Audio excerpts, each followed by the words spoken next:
कहानी की शुरुआत होती है एक घने जंगल को दिखाते हुए। एक आदमी पागलों की तरह भाग रहा था, इस उम्मीद में कि शायद उसे इस जंगल से भाग निकलने का कोई रास्ता मिल जाए। लेकिन ये जंगल इतना घना था कि यहाँ से बाहर जाने का कोई रास्ता नहीं नजर आ रहा था। यह आदमी सूरज को देखते हुए आगे बढ़ता है, लेकिन अब सूरज भी धीरे धीरे ढल रहा था। मगर इस आदमी ने भागना नहीं छोड़ा। भागते भागते एक पॉइंट आया जहाँ एक बोर्ड पर लिखा हुआ था पॉइंट ऑफ नो रिटर्न, यानी वहां से कोई वापस नहीं जा सकता। साथ ही इस बोर्ड पर नंबर 108B लिखा हुआ था। ये देखकर वो और भी ज्यादा परेशान हो जाता है। धीरे धीरे अंधेरा और बढ़ने लगा और पूरे जंगल में एक अजीब सा खौफ फैल गया। तभी अचानक एकदम से सारे परिंदे उड़कर वहां से चले जाते हैं। इस आदमी के कई मील के सफर के बाद भी उसे पूरे जंगल में कोई भी एक जंगली जानवर नहीं दिखाई दिया। न जाने ऐसा क्या था जिसे जंगली जानवर भी डर रहे थे। डर के मारे वह आदमी और भी तेजी से भागने लगा, लेकिन कई घंटों का सफर करने के बाद वह आदमी अचानक एक जगह पर आकर रुक गया और उसके चेहरे पर मायूसी छा गई, क्योंकि उसके सामने वही 108 नंबर वाला साइन बोर्ड था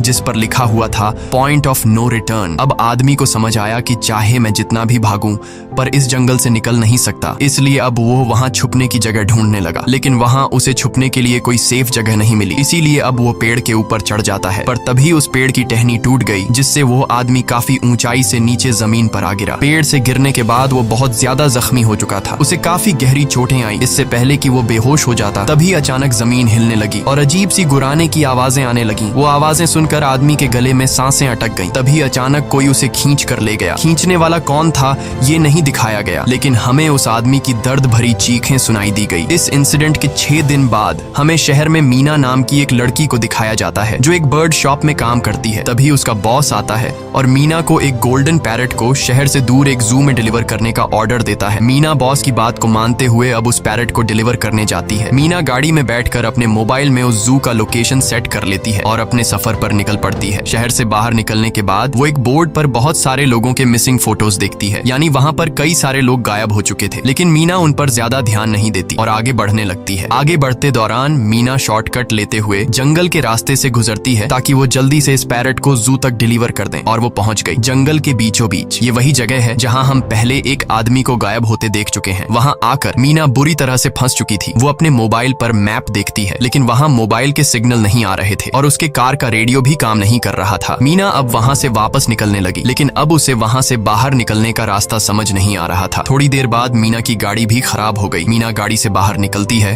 और उसे सामने लगा हुआ वही पॉइंट ऑफ नो रिटर्न वाला बोर्ड दिखाई देता है। मीना को कुछ समझ नहीं आता, इसीलिए वो पैरट के पिंजरे को हाथ में लेकर आसपास मदद ढूंढने आगे चली जाती है, लेकिन वहाँ आसपास किसी भी मदद का नामो निशान तक नहीं था। उसके बाद वो वापस उस जगह पर लौट आती है जहाँ उसने अपनी गाड़ी खड़ी की थी, लेकिन वहाँ से उसकी गाड़ी गायब हो चुकी थी। ये देखकर वो बहुत ज्यादा परेशान हुई। उसे लगा कि शायद वो उस जगह पर नहीं आई है जहाँ उसकी गाड़ी खड़ी थी, बल्कि ये किसी दूसरी जगह पर आ गई है और उसकी गाड़ी कहीं दूसरी जगह में खड़ी है, क्योंकि इस जंगल का हर एक पॉइंट एक ही जैसा दिखाई दे रहा था। अब अंधेरा भी गहरा होता जा रहा था। एकदम से पहले की तरह ही सभी परिंदे इन पेड़ों से उड़ जाते हैं। मीना को अब डर लगने लगा था, क्योंकि जमीन भी जोर जोर से हिल रही थी। मीना को वहाँ आसपास किसी के होने का एहसास होता है। तभी अचानक मीना को दूर किसी का साया नजर आया। मीना भागते हुए उसके पीछे आई, पर उसे वहाँ कोई भी नहीं मिला। तभी अचानक मीना को एक बूढ़ी औरत भागते हुए दिखाई दी। मीना भी दौड़कर उसका पीछा करने लगी। वो उससे मदद मांग रही थी, लेकिन वो औरत रुकती नहीं, तेजी से भागती रहती है। एक बार फिर मीना इस बूढ़ी औरत का पीछा करती है। अचानक वो बूढ़ी औरत फिर से गायब हो गई। मीना जब उसे ढूंढते हुए और आगे बढ़ी तो उसे दूर जंगल में एक बड़ा सा कमरा दिखाई दिया। वो बूढ़ी औरत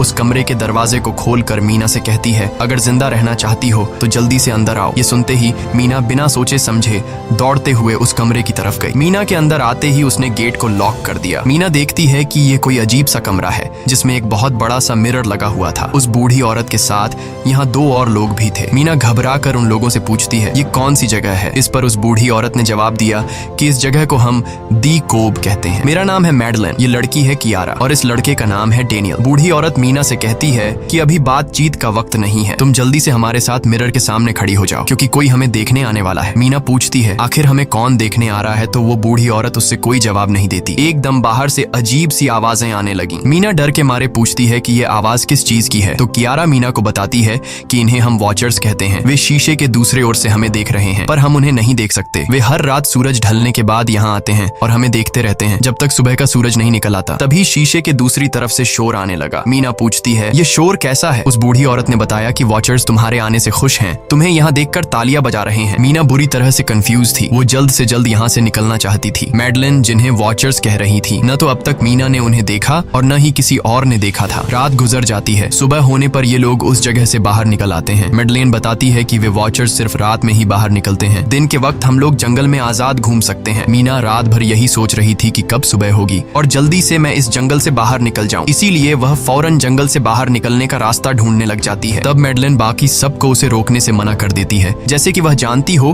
कि मीना इस जंगल से बाहर नहीं निकल सकती और वह जरूर वापस आएगी। बस मीना को जाते हुए मैडलिन बताती है कि तुम्हारा यह फैसला अच्छा नहीं है, इस जंगल से बाहर निकलने का कोई रास्ता नहीं है। रात होने से पहले हमें इस घर में वापस आना पड़ता है, अगर तुम लेट हो गई तो तुम अपनी जान से हाथ धो बैठोगी। मीना किसी की बात नहीं सुनती और अपने पैरट को लेते हुए तेजी से आगे बढ़ती है। थोड़ा सा आगे बढ़ने पर उसे वहीं पॉइंट ऑफ नो रिटर्न वाला साइन दिखाई देता है। उसे देखकर वो घबरा तो गई, लेकिन उसने हिम्मत नहीं हारी और सूरज को देखकर सूरज की डायरेक्शन में आगे बढ़ती रही, पर जंगल से निकलने में कामयाब नहीं हो सकी। आगे चलकर रास्ता ही खत्म हो गया। मीना ने देखा कि वो एक पहाड़ के टॉप पर खड़ी है, जहाँ से आगे दूर दूर तक जंगल के सिवा कुछ भी नहीं था, इसीलिए वो मायूस होकर नीचे बैठ जाती है। तभी अचानक उसके कंधे पर किसी ने हाथ रखा, वो डर गई और जब उसने पीछे मुड़कर देखा तो वो बूढ़ी औरत मैडलिन थी। यहाँ मैडलिन उसे हौसला देती है और कहती है कि सिर्फ तुम ही नहीं जिसने यहाँ से निकलने की कोशिश की और हार गई, हम भी तुम्हारी तरह ही हार कर यहाँ रुके हैं। यहाँ से बाहर निकलने का कोई रास्ता नहीं, चलो मैं तुम्हें कुछ दिखाती हूँ। मैडलिन मीना को जंगल की तरफ लेकर जाती है। मैडलिन मीना से कहती है, ये जंगल एक शिकारी है और हम सब उसका शिकार, अगर जिंदा रहना चाहती हो तो हमारे साथ ही रहो। मैडलिन उसे पॉइंट ऑफ नो रिटर्न वाले काफी सारे साइन बोर्ड दिखाती है, जो कि जंगल के चारों तरफ गोल घेरे में लगे थे और उनके बीच में था उनका कमरा। मैडलिन बताती है कि यह हमारे घर से आधे दिन के फासले पर लगे हैं, अगर इसे आगे गई तो वापस लौटना मुश्किल हो जाएगा, इसलिए कभी भी यह तुम्हें नजर आए तो तुम इन्हें इग्नोर मत करना। मीना पूछती है, ये सब किसने बनाया? तो वो जवाब देती है, ये एक प्रोफेसर ने बनाया है, लेकिन अब तक उसे किसी ने देखा नहीं है। अब रात हो जाती है, ये लोग वापस उस घर के अंदर आ जाते हैं। हर रात वॉचर्स उन्हें देखने के लिए आते थे। आज कियारा नामी लड़की उनके सामने डांस करती है और कहती है ये सब उन्हें पसंद है। ऐसा नहीं था कि इन चारों को हर रात वॉचर्स के सामने खड़ा ही रहना पड़ता था, ये लोग जो चाहते वह कर सकते थे, बस ये लोग उनकी तरफ अपनी कमर नहीं कर सकते थे। ऐसा करने पर वो लोग बहुत ज्यादा गुस्सा हो जाते थे। रात में तो उन्हें सिर्फ वॉचर्स का मसला था, लेकिन दिन में भी उन्हें बहुत मुश्किलों का सामना करना पड़ता था। ये लोग जंगल से हर रोज अपना पेट भरने के लिए कुछ न कुछ शिकार करके लाते थे, जिससे उनका गुजारा हो जाता। अगले दिन कियारा और मीना दोनों जंगल में शिकार करने जाती हैं। मीना कियारा से पूछती है कि आखिर ये वॉचर्स चाहते क्या हैं? कियारा बताती है, मुझे भी कुछ खास नहीं पता, लेकिन मैडलाइन कहती है कि ये वॉचर्स हमें देखते हैं, हमें ऑब्जर्व करते हैं, लेकिन अगर हमने वॉचर्स को देखा तो हम पागल हो जाएंगे, क्योंकि वॉचर्स बहुत ही खूंखार दिखते हैं। कियारा अब उसे एक गड्ढा दिखाती है और कहती है, ऐसे बहुत से गड्ढे इस जंगल में मौजूद हैं। दिन के वक्त सारे के सारे वॉचर्स उन गड्ढों में रहते हैं और रात में वो यहाँ से बाहर निकल आते। दिन के वक्त ये लोग इसलिए बाहर नहीं आ सकते क्योंकि सूरज की रोशनी उनकी स्किन जलाती है। कियारा मीना को बताती है कि वो 5 महीने पहले अपने पति के साथ इस जंगल में आई थी और तब से वो दोनों यहाँ फंसे हुए थे, पर आज से 6 दिन पहले मेरा पति जंगल में रास्ता ढूंढने निकला है। मुझे उम्मीद है कि वो जरूर वापस आएगा और हम सबको यहाँ से सेफली ले जाएगा। यहाँ हमें मालूम होता है कि असल में कियारा का हस्बैंड वही आदमी था जिससे हमने मूवी के स्टार्ट में देखा था, जिसे कोई यहाँ से खींच कर ले गया और अब वो मारा जा चुका है। इस तरह से बातें करते हुए ये दोनों कमरे के पास वापस लौट आए। यहाँ मैडलिन ने मीना को 3 रूल समझाती है जिंदा रहने के लिए। सबसे पहला ये कि वो रात के वक्त घर का दरवाजा नहीं खोलेगी, दूसरा रात में वो आईने की तरफ अपनी कमर नहीं करेगी, और तीसरा ये कि दिन के वक्त वो उन गड्ढों के पास नहीं जाएगी और जितना हो सके रोशनी में रहेगी। जब तक तुम इन रूल्स को फॉलो करोगी तब तक तुम जिंदा रहोगी। लेकिन मीना को मैडलाइन की बातों पर बिल्कुल भी भरोसा नहीं होता। अब उस रात मीना इन वॉचर्स के बारे में जानना चाहती थी, इसीलिए वो शीशे के साथ कान लगाकर आवाजें सुनने की कोशिश करती है। जब उसे कुछ सुनाई नहीं देता तो मीना को मैडलिन की बताई गई वॉचर्स की बातें फेक लगने लगती हैं, इसलिए वह रूल्स को तोड़ते हुए अपनी कमर को शीशे की तरफ करके सो जाती है और ऐसा करने पर इन वॉचर्स को गुस्सा चढ़ जाता है। वो लोग जोर जोर से उस शीशे को मारने लग जाते हैं। शोर से मैडलाइन भी उठ जाती है और वह जल्दी से मीना को शीशे की तरफ खड़े रहने को कहती है और तब जाकर वो वॉचर्स का गुस्सा शांत होता है। यानी जब इंसान वॉचर्स को अपनी पीठ दिखाते हैं तो वह उसे खुद की इंसल्ट मानने लगते हैं। ये रात भी गुजर जाती है और अगले दिन मीना डेनियल के साथ शिकार पर निकलती है। वो डेनियल से पूछती है, क्या आज तक तुमने किसी वॉचर को देखा है? जिस पर डेनियल ने जवाब दिया कि मैंने भी आज तक वॉचर्स को नहीं देखा और जो भी वॉचर्स को देखता है वो जिंदा नहीं बच पाता। तब मीना डेनियल को समझाती है कि मुझे लगता है कि ये सब मैडलाइन की बनाई हुई कहानियां हैं जिसके अंदर वो हमें फंसा रही है। हमें जरूर उन गड्ढों को जाकर चेक करना चाहिए, शायद हमें यहाँ से बाहर जाने का कोई रास्ता मिल जाए। डेनियल भी यहाँ रहकर बहुत ज्यादा तंग हो चुका था और वो भी किसी तरह से रास्ता ढूंढकर इस जंगल से भाग निकलना चाहता था, इसलिए वो मीना की बात मान लेता है और वो दोनों गड्ढे के पास पहुंच जाते हैं। अब मीना अपने आप को रस्सी से बांधकर इस गड्ढे के अंदर उतरती है। रस्सी का दूसरा सिरा डेनियल ने पकड़ा हुआ था ताकि अगर मीना को कुछ भी हो वो जल्दी से मीना को बाहर की तरफ खींच ले। मीना नीचे गड्ढे में पहुंच जाती है जहां उसे बहुत सारा इंसानों का सामान मिलता है। मीना उस सामान को इकट्ठा कर लेती है। ये सारा सामान उन लोगों का था जो जंगल में वॉचर्स के शिकार हो चुके थे। डेनियल रस्सी के सहारे कैमरा, साइकिल और जरूरत का सारा सामान को बाहर ले आता है। मीना अब नीचे इंतजार करती है कि डेनियल कब रस्सी नीचे फेंकेगा और मैं ऊपर चली जाऊंगी। और इससे पहले कि मीना उस गड्ढे से बाहर निकल पाती, उसे गड्ढे के अंदर किसी के आने की हलचल सुनाई देती है। मीना जल्दी से डेनियल को रस्सी नीचे फेंकने की आवाज देने लगती है, लेकिन तभी मीना को पकड़ने के लिए एक वॉचर का हाथ बढ़ने लगता है। पर मीना धूप में खड़ी थी, इसलिए जब उस वॉचर के हाथ पर सूरज की रोशनी पड़ी तो उसका हाथ जलने लगा। इतने में डेनियल ने नीचे मीना के पास रस्सी फेंकी और मीना फौरन जल्दी से बाहर निकल आई। मीना पूरी तरह से डर गई थी। ये लोग उस सारे सामान को लेकर अपनी सेफ हाउस में आ गए, जहां मैडलिन ने उससे पूछा, ये सामान तुम्हें कहां से मिला? ये लोग झूठ बोल देते हैं कि ये सामान उन्हें इस जंगल से मिला। मैडलिन को इस जंगल में रहते हुए बहुत अरसा गुजर चुका था। वो जानती थी कि ये सामान उसे जंगल से नहीं बल्कि एक गड्ढे से मिला होगा। वो मीना से पूछती है, बताओ तुमने गड्ढे के अंदर क्या देखा? लेकिन मीना उसे कुछ नहीं बताती। ये लोग बहुत खुश थे कि आज रात ये लोग वॉचर्स को देख पाएंगे, क्योंकि मीना को गड्ढे के अंदर एक कैमरा मिला था। डेनियल किसी तरह जुगाड़ करके उस कैमरा को टीवी के साथ अटैच कर लेता है ताकि ये लोग भी टीवी पर वॉचर्स को देख पाएं। मैडलिन बार बार उन्हें समझाती है कि ये तुम लोग गलत कर रहे हो, लेकिन ये दोनों उसकी एक बात भी नहीं सुनते। आज रात ये लोग वॉचर्स के इंतजार में बैठे थे ताकि उन्हें वो देख पाए, लेकिन काफी रात होने के बावजूद भी आज कोई वॉचर उन्हें देखने नहीं आया और अब कुछ देर बाद उनके साथ कुछ अजीब सा होने वाला था। ये लोग बातचीत में मसरूफ थे कि तभी उनका दरवाजा खटखटाया जाता है, यानी दरवाजे पर किसी ने दस्तक दी। उन्होंने जल्दी से टीवी की तरफ देखा तो वहां उन्हें इंसानी टांगे दिखाई दे रही थीं। बाहर जो कोई भी था वो कियारा के हस्बैंड की आवाज में बात कर रहा था और वो जल्दी से दरवाजा खोलने को कह रहा था। कियारा को लगा कि जरूर उसका हस्बैंड यहाँ से बाहर निकलने का रास्ता ढूंढ आया है। वो जल्दी से उठकर दरवाजा खोलने के लिए जाती है, लेकिन मैडलिन बीच में आकर दरवाजा खोलने नहीं देती। वो कहती है कि मैं जानती हूँ बाहर तुम्हारा हस्बैंड नहीं है, क्योंकि मैडलिन जानती थी कि रात के इस अंधेरे में कोई भी इंसान इस कमरे तक नहीं पहुंच सकता। लेकिन कियारा को मैडलिन की बातों पर यकीन नहीं होता और वो दरवाजा खोलने की कोशिश करती है, जिसके बाद मैडलिन कियारा से कहती है कि वो तुम्हें फंसा रहा है, तुम उसका इम्तिहान ले लो, तुम उसे कोई ऐसी बात पूछो जिसके बारे में सिर्फ तुम या तुम्हारा हस्बैंड जानता हो। कियारा बाहर खड़े हुए इंसान से एक किताब के बारे में सवाल करती है जिसके बारे में उसे पता होना चाहिए था, लेकिन जब बाहर खड़ा हुआ इंसान कोई जवाब नहीं देता तो ये समझ जाते हैं कि ये वॉचर ही है। ये लोग जब दरवाजा नहीं खोलते तो वॉचर उनके बाहर लगाए हुए कैमरा को तोड़ देता है और यहाँ हमें एक बात पता चलती है कि वॉचर्स इंसान के रूप में भी खुद को बदल सकते हैं। वॉचर्स उनकी इस हरकत पर बहुत ज्यादा गुस्सा हो गए थे। वे बहुत तेजी से शीशे को मारने लगे जिससे शीशे में एक बड़ा क्रैक भी आ जाता है, लेकिन यहाँ मैडलिन समझदारी दिखाते हुए सबको लाइन से शीशे की तरफ खड़ा कर देती है, जिससे वॉचर्स का गुस्सा थोड़ा बहुत ठंडा हो जाता है और वे वहां से चले जाते हैं। अब यहाँ मीना मैडलिन को बताती है कि हमने गड्ढे में से ये सारा सामान चुराया था। ये सुनकर मैडलिन बहुत ज्यादा गुस्सा हो जाती है कि तुम लोगों ने दूसरा रूल भी तोड़ दिया। अगली सुबह मैडलिन उस गड्ढे से लाया हुआ सारा सामान उठाकर वापस उसी गड्ढे में फेंक देती है, जिससे उन वॉचर्स का गुस्सा थोड़ा शांत हो जाता है। मगर अब इन लोगों को जंगल में बहुत ही ज्यादा अजीब चीजें दिखाई देना चालू हो गई थी और उसका सबसे ज्यादा असर डेनियल पर होता है। डेनियल अचानक बात बात पर बहुत ज्यादा गुस्सा करने लग जाता है। दूसरी तरफ कियारा, जिससे पहले उम्मीद थी कि उसका हस्बैंड जिंदा है और वो यहाँ आकर उसे यहाँ से बचा लेगा, लेकिन अब उसे पता चल चुका था कि उसका हस्बैंड अब वापस नहीं आएगा, जिसकी वजह से वह अंदर ही अंदर पूरी तरह से टूट चुकी थी और वो डिसाइड करती है कि वह वॉचर्स के इन गड्ढों में कूदकर अपनी जान दे देगी, क्योंकि अब उसके पास जीने की कोई वजह नहीं रही। वह ऐसा करने ही वाली होती है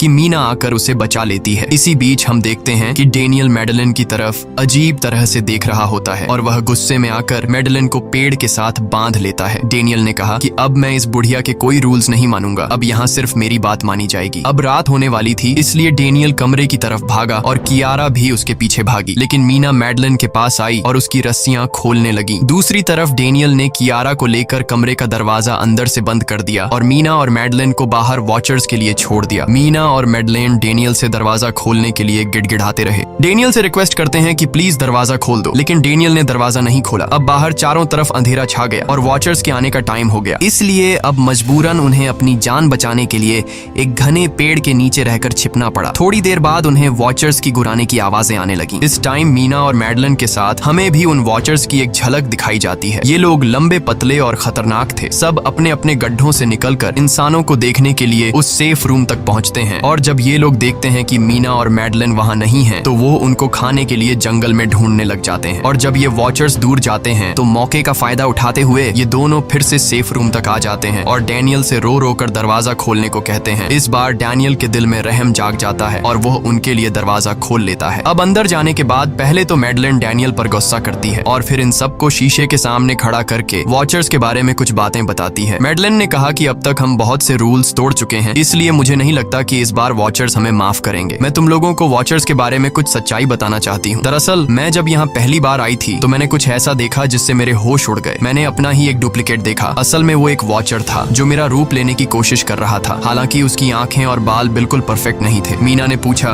कि आखिर ये वॉचर्स हैं क्या चीज, जिस पर मैडलिन ने जवाब दिया कि ये सारे क्रीचर्स फेरीज हैं जो किसी जमाने में इंसानों के साथ मिलकर रहते थे। फेरीज पंखों वाले एक जादुई जीव थे, लेकिन वक्त गुजरने के साथ इंसानों को फेरीज की शक्तियों से डर लगने लगा। इसीलिए इंसानों ने फेरीज को खत्म करने का सोचा। इंसानों की तादाद ज्यादा थी, इसलिए फेरीज इंसानों का मुकाबला नहीं कर पाए। इंसानों ने इन फेरीज को जंगल में एक बहुत बड़े गड्ढे के अंदर कैद कर लिया और उन्हें श्राप से हमेशा हमेशा के लिए इस गड्ढे में बंद कर दिया। उसके बाद फेरीज कई 100 सालों तक उस गड्ढे में कैद रहे, लेकिन फिर वक्त के साथ उन्होंने जमीन के अंदर खुदाई करके निकलने के रास्ते बना लिए। आज वही फेरीज वॉचर्स के रूप में गड्ढों से निकलकर हमारे सामने आते हैं। हालांकि कई 100 सालों तक जमीन के अंदर रहने की वजह से उन्होंने अपने पंख और जादुई शक्तियां खो दी और साथ ही उन्हें सूरज की रोशनी से तकलीफ होने लगी, लेकिन अब भी उनमें रूप बदलने की शक्ति है। इस पर डैनियल ने मैडलिन से पूछा कि ये वॉचर्स हमसे क्या चाहते हैं और ये हर रात हमें देखते क्यों हैं, जिस पर मैडलिन ने बताया कि ये वॉचर्स एक बार फिर से जंगल से निकलकर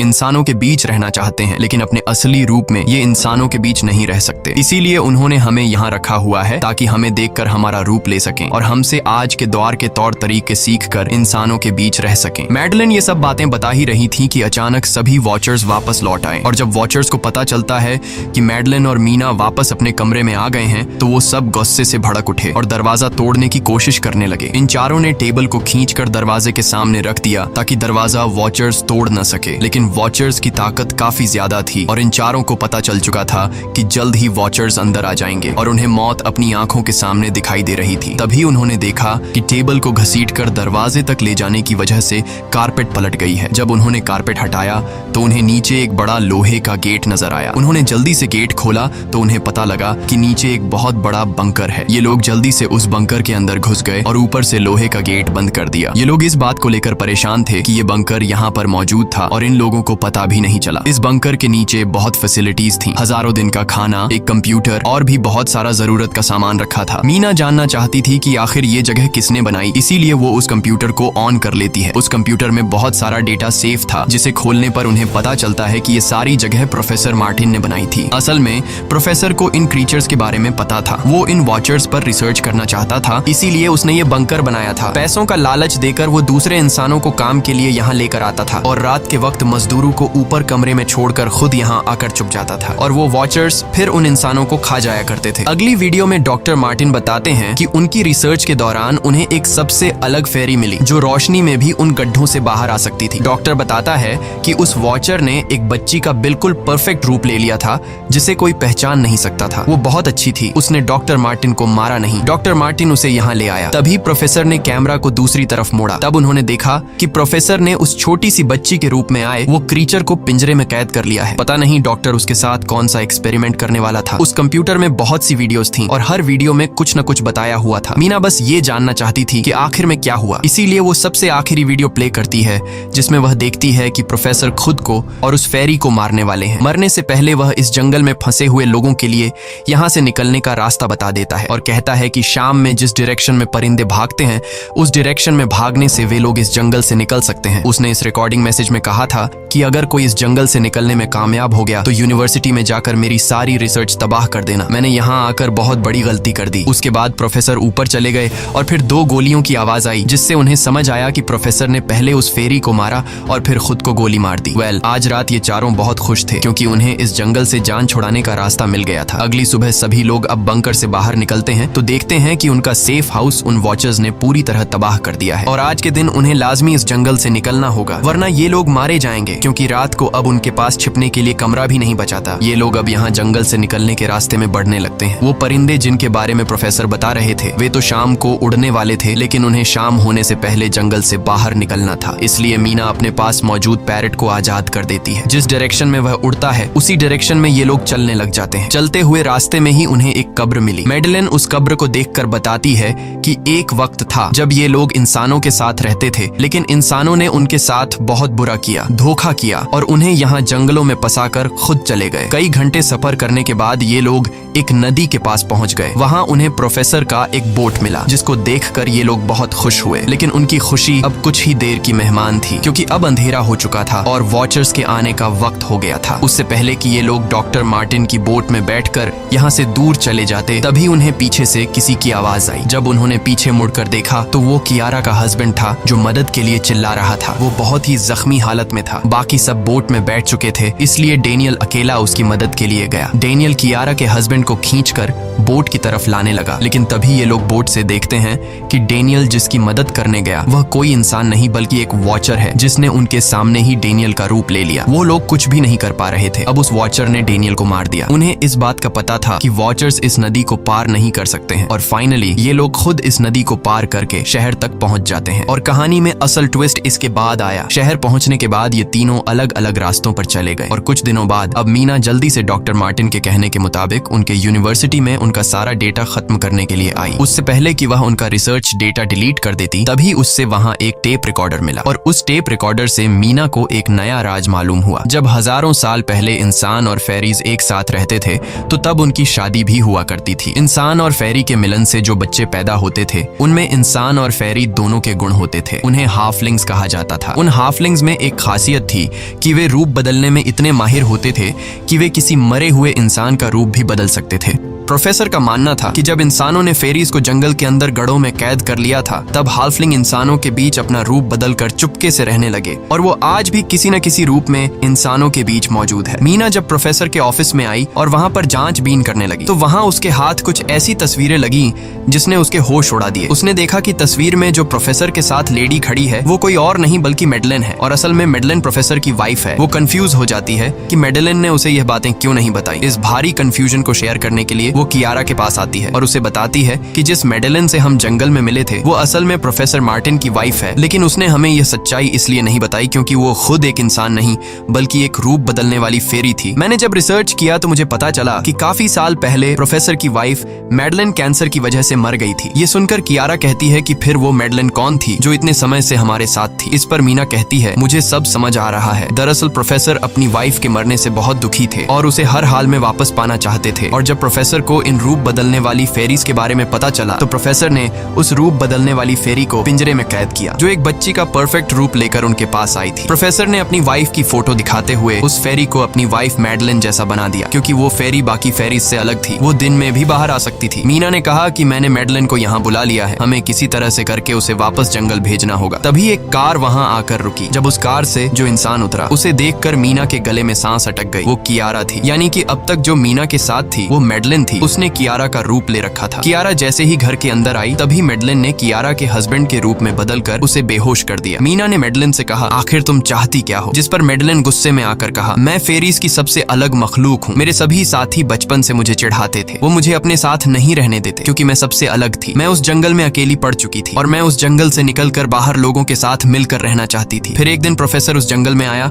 उसने मुझे पिंजरे में कैद कर लिया। उसने मुझसे कहा कि अगर मैं उसकी वाइफ का रूप ले लूं तो वह मुझे जंगल जंगल से बाहर ले जाएगा। मैंने उसकी बात मान ली। प्रोफेसर ने मुझे मेडलिन की सारी बातें सिखाई और बाद में उस धोखेबाज प्रोफेसर ने मुझे मारने की कोशिश की, लेकिन उससे पहले कि वो मुझे मार पाता मैंने उसे ही मार डाला। तुम इंसान कभी भी भरोसे के लायक नहीं थे और न ही रहोगे। अब तुम भी मेरी सच्चाई जान चुकी हो, इसलिए तुम्हें भी मरना होगा और तुम्हें मारने के बाद मैं तुम्हारे रूप में इंसानों के बीच रहूंगी। यह कहकर मेडलिन ने मीना का रूप ले लिया और उसका गला दबाकर उसे मारने लगी। तब मीना ने मेडलिन से कहा कि क्या प्रोफेसर ने तुमसे यह नहीं कहा कि तुम क्यों दिन में निकल सकती हो? असल में तुम हाइब्रिड हो, आधी इंसान और आधी फेरी, इसीलिए तुम इंसानों और फेरीज के बीच रह सकती हो। मुझे पता है कि दुनिया में अकेला रहना कैसा होता है, लेकिन तुम अकेली हाफलिंग नहीं हो। तुम्हारे जैसे और भी हाफलिंग्स हैं जो किसी न किसी रूप में इंसानों के बीच रह रहे हैं। इस सच्चाई का पता चलते ही मेडलिन का शरीर अचानक अपने असली रूप में आने लगा। देखते ही देखते उसके पंख निकल आए, जिसके बाद वो मीना को यहीं पर छोड़कर यहाँ से उड़ जाती है। इसके बाद कुछ हफ्तों के बाद का सीन दिखाया जाता है, जहाँ मीना अपनी सिस्टर के साथ रहने लगी है। उसने अपनी सिस्टर को बताया